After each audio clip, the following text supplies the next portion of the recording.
오늘 우리가 함께 묵상할 말씀은 신명기 6장 10절에서 25절까지의 말씀인데요. 10절부터 19절까지의 말씀을 읽고 하나님께서 오늘 우리에게 주신 은혜를 함께 나누도록 하겠습니다. 신명기 6장 10절에서 25절의 말씀입니다. 주 당신들의 하나님이 당신들의 조상 아브라함과 이삭과 야곱에게 맹세하여 당신들에게 주기로 약속하신 그 땅에 당신들을 이끌어 들이실 것입니다. 거기에는 당신들이 세우지 않은 크고 아름다운 성읍들이 있고 당신들이 채우지 않았지만 온갖 좋은 것으로 가득 찬 집이 있고 당신들이 파지 않았지만 이미 파놓은 우물이 있고 당신들이 심지 않았지만 이미 가꾸어 놓은 포도원과 올리브 밭이 있으니 당신들은 거기에서 마음껏 먹게 될 것입니다. 당신들이 그렇게 될 때에 당신들은 이집트 땅 종살이하던 집에서 당신들을 이끌어내신 주님을 잊지 않도록 주의하십시오. 당신들은 주 당신들의 하나님을 경외하며 그를 섬기며 그의 이름으로만 맹세하십시오. 당신들은 당신들 가까이에 있는 백성이 섬기는 신들 가운데 그 어떤 신도 따라가서는 안 됩니다. 당신들 가운데 계시는 주 당신들의 하나님은 질투하는 하나님이시니 주 당신들의 하나님이 분노하시면 당신들을 땅 위에서 멸하실 것입니다. 당신들이 마사에서 시험한 것처럼 주 당신들의 하나님을 시험하면 안 됩니다. 주 당신들의 하나님의 명령과 그가 명한 훈령과 규례를 철저히 지켜야 합니다. 당신들은 주님께서 보시는 앞에서 올바르고 선한 일을 하십시오. 그러면 당신들이 잘 되고 주님께서 당신들의 조상에게 맹세하신 저 좋은 땅에 들어가서 그곳을 차지하게 될 것이며 주님께서 말씀하신 대로 당신들 앞에서 당신들의 모든 원수를 쫓아낼 수 있을 것입니다. 아멘. 오늘 본문은 이스라엘에게 하나님께서 약속하신 땅에 들어갈 때 누리게 될 분명한 복에 대하여 언급하고 있습니다. 이스라엘은 그곳에서 자신들이 노력하지 않은 많은 것들을 얻게 될 것이었습니다. 이스라엘이 세우지 않은 크고 아름다운 성읍과 집들, 이미 파놓은 우물과 포도원과 올리브밭이 그들에게 주어질 것이었습니다. 이스라엘은 하나님의 놀라운 은혜 속에서 그 전까지 누려보지 못한 풍요를 경험하게 될 것이라고 오늘 본문은 말하고 있습니다. 하지만 모세는 곧바로 이스라엘에게 그가 하고 싶었던 당부를 말하는데요. 바로 풍요의 덫에 빠지지 말라는 당부입니다. 모세의 염려는 무엇일까요? 이스라엘이 가나안 땅에 들어가서 그 전에 경험해보지 못한 풍요를 누리면 하나님을 잊을 것이 염려된 것일까요? 물론 그런 이유도 있을 것입니다. 그러나 이 잊는다는 것이 그리 단순한 의미를 가지는 것만은 아닌 것 같습니다. 실제로 이스라엘이 하나님을 잊은 적은 없습니다. 그들은 가나안 땅에서 하나님께 제사를 분명히 드렸습니다. 즉 예배를 드렸다는 겁니다. 그러나 문제는 그들이 동시에 그 땅의 우상이었던 바알과 아세라도 같이 섬기기 시작했다는 것이죠. 이것이 의미하는 바가 무엇일까요? 먼저 가나안인들이 섬겼던 우상이 무엇을 의미하는지를 생각해 봐야겠는데요. 가나안 안에 있었던 모든 우상들의 목적은 다 똑같습니다.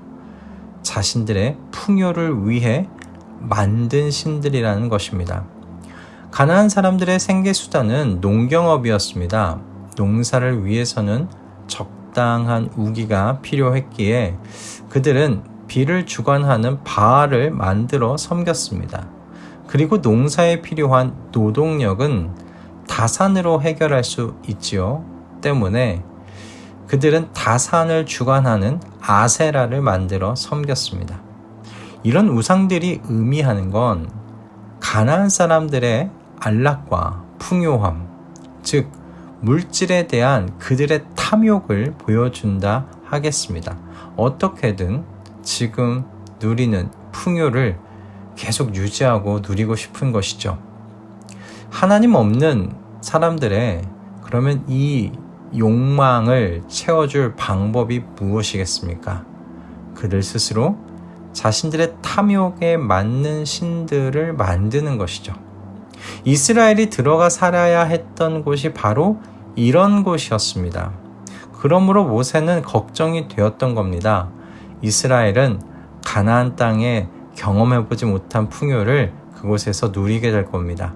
그런데 그 땅 안에 있는 이 탐욕의 문화가 이스라엘을 영적 무관심과 도덕적 부주의로 이끌까 걱정이 되는 겁니다.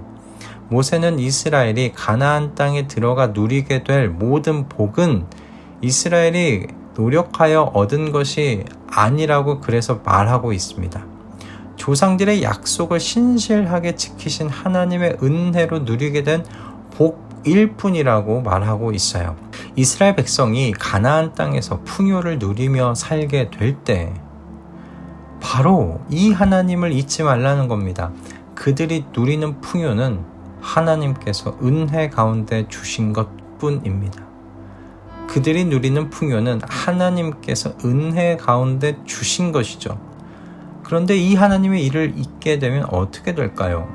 사람은 누구나 풍요를 경험하면요, 그것을 계속 유지하고 싶어집니다.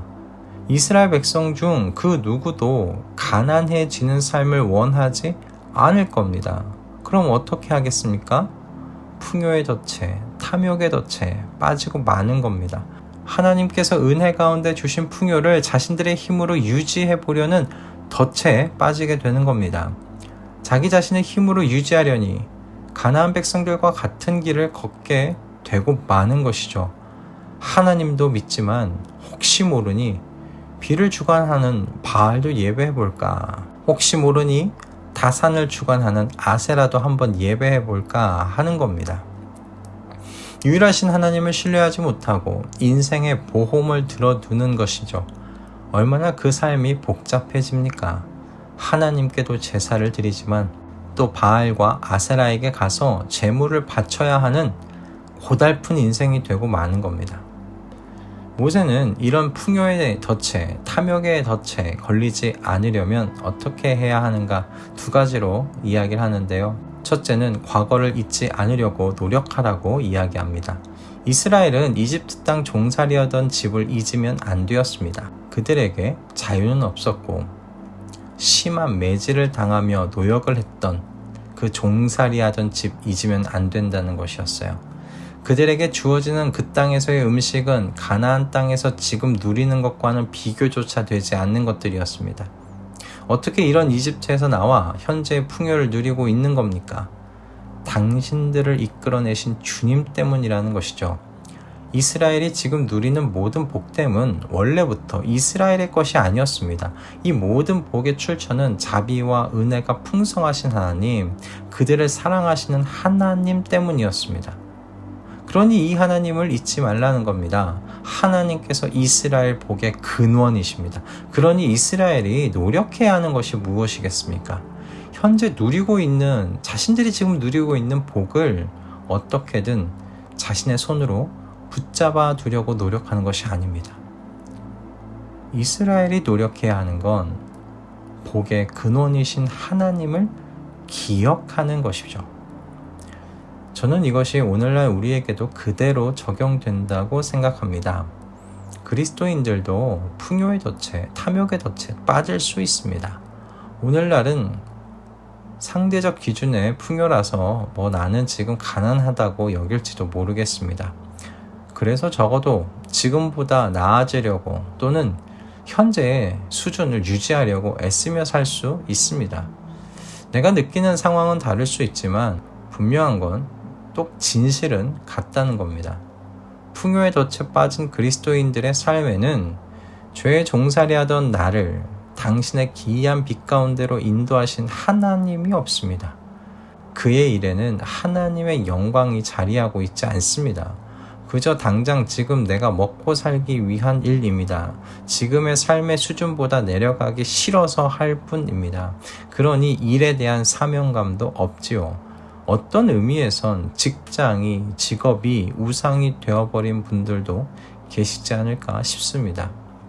여러분, 내가 가진 재능, 지금 누리고 있는 작든 크든 그 모든 복 모두가 다 하나님께서 주신 것들입니다. 여러분은 얼마나 더 풍요로워져야 하시겠습니까? 저와 여러분의 모든 결정이 하나님의 영광을 향하기를 소원합니다. 먹고 사는 문제 때문이 아니기를 바랍니다. 하나님에 대한 충성은 그분에 대한 신뢰로 표현된다는 사실 잊지 마실 수 있기를 바랍니다. 이스라엘이 먹고 살았던 모든 문제들은 하나님께서 하나님의 은혜와 복 가운데 해결해 주셨었습니다. 그들이 누렸던 모든 복, 그들의 노력으로 되었던 것들이 아니었습니다. 마찬가지 아니겠습니까? 우리가 누리고 있는 것들 다 우리의 노력 때문이라고 말할 수 없습니다. 성도들은, 그리스도인은 하나님께서 하나님의 은혜로 주셨음을 믿고 주님을 신뢰함으로 살아가는 사람들이 아닌가 생각됩니다. 그 삶을 오늘도 살아내시는 저와 여러분 되었으면 좋겠습니다. 둘째는, 여러분, 풍요의 덫에 걸리지 않으려면 하나님을 경외하십시오. 하나님을 경외하십시오. 그분을 두려워하십시오. 하나님께서는 질투하시는 하나님이시라는 사실을 잊지 말라고 모세는 이스라엘 백성들에게 다시금 상기시켜주고 있습니다. 하나님은 분노하실 수 있는 분이십니다. 그저 모든 순간 허허 웃으며 사랑으로 덮어주시는 하나님이 아니시라는 거예요. 하나님은요, 당신의 영광을 빼앗기지 않으시는 하나님이십니다. 하나님을 경외해야 여러분 영적으로 깨어있을 수 있습니다. 하나님을 경외하는 것이 하나님과의 관계에서 가장 기초라고 우리 어제 함께 나누었었습니다. 하나님과 여러분 인격적인 소통이 일어나는 관계가 유지되고 있어야 영적으로 깨어있을 수 있습니다. 하나님을 마땅히 두려워할 줄 아는 저와 여러분이 되기를 바랍니다. 이스라엘이 가나안 땅에서 풍성한 삶을 영위하는 비결은 자기 자신들의 힘으로 쥐고 지켜보려고 애쓰는 것이 아니었어요. 하나님을 경외함으로 하나님만을 섬기고 그분께만 충성하는 것이었습니다. 과거에 주셨던 복, 그 복을 어떻게든 지켜보겠다고 움켜쥐고 애쓰는 것이 아니라 하나님께서 매일매일 새롭게 주시는 복을 누리면서 사는 것이 이스라엘 백성들, 그들이 누리는 진정한 복이었던 거죠. 그러기 위해선 하나님을 경외해야 합니다. 하나님만을 섬기고 그분께만 충성을 바쳐야 한다는 것이었습니다. 여러분, 모든 복이 하나님에게서 온다는 것을 알고 자신들의 모든 일들을 하나님께 영광을 드리는 수단으로 사용하시는 저 여러분 되었으면 좋겠습니다. 이스라엘 사람들이 가나안 땅에서 하는 농사는 그런 의미에서 먹고 사는 수단이 아니었어요. 하나님, 은혜의 하나님이심을 드러내고 자신들의 삶을 세상의 절대 주권자이신 하나님께서 책임지신다는 것을 드러내는, 그렇게 하나님께 영광을 돌리는 수단이 이스라엘 백성의 농사였던 것입니다. 오늘 하나님께서 우리에게 주신 이 메시지가 우리의 삶을 돌아보게 하여서 다시 한번 내 삶의 방향을 살펴보게 하는데 귀히 사용되어질 수 있기를 바랍니다. 기도하겠습니다. 주님, 오늘도 귀한 말씀으로 저희를 깨워주셔서 감사합니다. 오늘 말씀을 묵상하며 주신 분도 주님이시오, 가져가신 분도 주님이시니 주님의 이름을 찬양할 뿐이라고 고백한 욥이 생각났습니다. 우리가 오늘 누리는 모든 것이 주님에게서 왔습니다. 저의 노력이 아니라 주님의 은혜였음을 고백합니다. 그런데 우리는 주님께서 주신 것을 손에 움켜쥐고 내 스스로의 힘으로 지켜보려고 합니다. 이 탐욕의 덫, 풍요의 덫에 빠지지 않도록 주님 도와주시옵소서. 은혜의 주님을 기억하게 하시고 주님을 경외하는 삶을 살도록 저희를 성령으로 충만하게 하여 주시옵소서. 감사하며 우리 주 예수 그리스도의 이름으로 기도드립니다. 아멘.